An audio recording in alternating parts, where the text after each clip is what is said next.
These dogs are my blood brothers. The second Sheikh stood before the jinn, his staff steady in his hand, and the two black hounds at his side watched like men who had forgotten how to speak.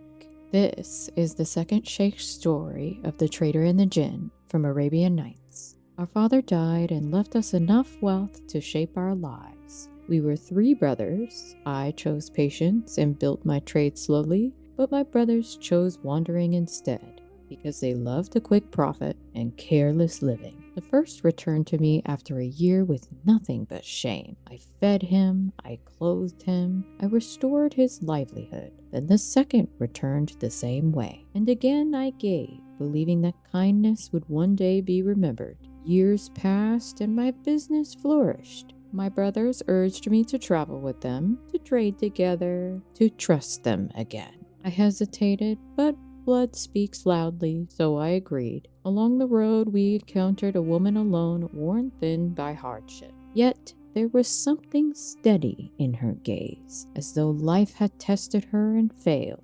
I took her under my protection, and in time I made her my wife. With her, my fortune increased, and my home grew peaceful. And slowly, I began to notice how my brothers watched us, their words fewer and their silences longer. That night, as our ship drifted beneath the moon, I understood too late what silence had been preparing. They came while we slept, without anger or quarrel, only hands upon our shoulders and the sea waiting below. They cast us overboard as one might discard unwanted cargo, and as the water closed over me, I knew betrayal cuts deepest when it wears the face of kin. But the woman I married did not sink. She rose upon the sea as though it were solid earth, for she was no mortal woman, but an Ifrita who had concealed her nature. She saved us without pride, and she changed my brothers into the 2 hounds you see before you now,